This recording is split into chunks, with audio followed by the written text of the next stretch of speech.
यही तब की बात है जब मैं 7 साल का था और मैं बहुत डर गया था। हमारे गांव के पास एक नदी थी, लेकिन गांव के बड़े लोग कहते थे कि नदी साफ नहीं है और हमें कभी उसके पास नहीं जाने देते थे।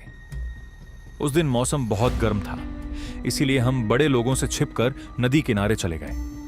हम नदी में तैरने वाले थे, बाकी सब बच्चे नदी में कूद गए। जब मैं अपने कपड़े उतार कर नदी में जाने वाला था, तभी अचानक मेरे पेट में बहुत दर्द होने लगा। तभी पानी में मौजूद दूसरा कुत्ता, दोस्त का नाम, मुझे बुलाने लगा, जिंदुआनबाओ जल्दी नीचे आओ, पानी बहुत ठंडा है। लेकिन मेरे पेट का दर्द बढ़ता गया, मैं ठीक से खड़ा भी नहीं हो पा रहा था। मैंने उनसे कहा कि मुझे परेशानी हो रही है। मैं घास के पीछे शौच करने चला गया। जब मेरा पेट ठीक हुआ तो मैं बाहर आया, लेकिन तब तक पानी में चाहे कितना भी ठंडा हो, वे सब गायब हो चुके थे। मैं डर गया, इसीलिए आगे जाकर देखने लगा। मैंने देखा कि वे सब पानी में डूब चुके थे, उनकी लाशें पानी में तैर रही थीं। अगर मैं थोड़ी देर पहले वहां होता तो शायद मैं भी मर जाता। मैं डरकर गांव की तरफ भागा ताकि बड़े लोगों को बुला सकूं। जैसे ही मैं गांव पहुंचा, मैंने देखा कि गांव का मुखिया पुश्तैनी भवन के सामने बड़े पेड़ के नीचे नहा रहा था। मैं तुरंत उसके पास भागा। मुखिया ने मुझे देखा और पूछा, युआन बाओ क्या हुआ? मैंने उसे बताया कि दूसरा कुत्ता और बाकी बच्चे नदी में डूब गए हैं। यह सुनते ही मुखिया घबरा गया। वह कुछ लोगों को लेकर मेरे साथ नदी पर पहुंचा, लेकिन कोई भी नदी में उतरकर लाशें निकालने की हिम्मत नहीं कर रहा था। सबको डर था कि पानी का भूत उन्हें पकड़ लेगा। आखिर मुखिया ने एक लंबी लोहे की छड़ मंगवाई।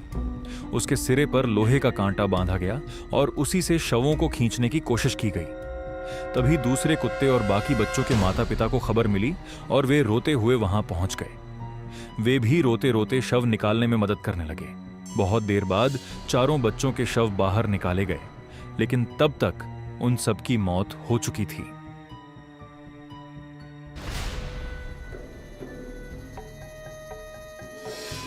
हमारे गांव में एक परंपरा थी कि जो लोग मर जाते हैं उनकी लाश घर नहीं लाई जाती।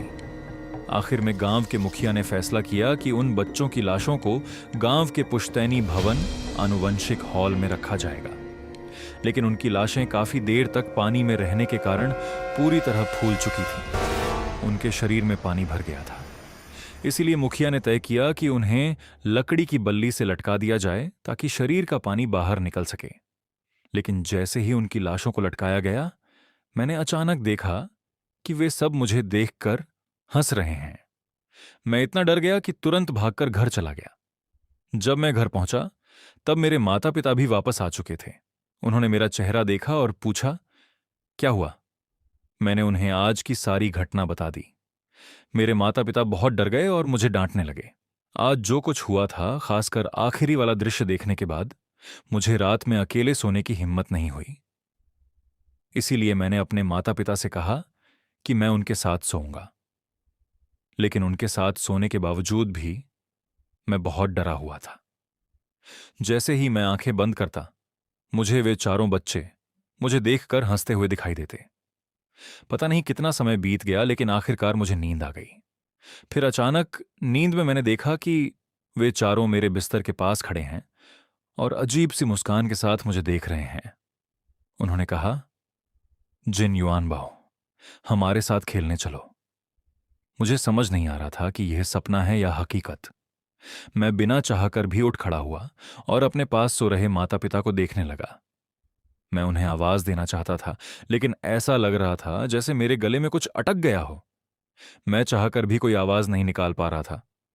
उन्होंने फिर कहा, डरो मत, चलो साथ में खेलते हैं।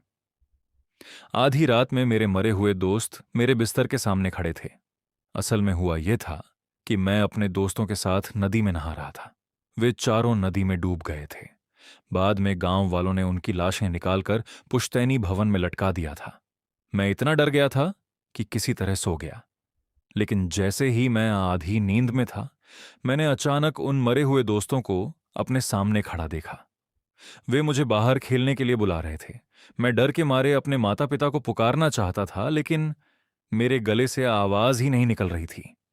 चाहे मैं कितना भी चिल्लाता, कोई आवाज नहीं निकलती थी और मैं अपने आप बिस्तर से उठ गया। वे मुझे ऐसे ही घर से बाहर ले जाने लगे। मैं बहुत डर गया था। मैं रोना चाहता था, लेकिन आवाज नहीं निकल रही थी।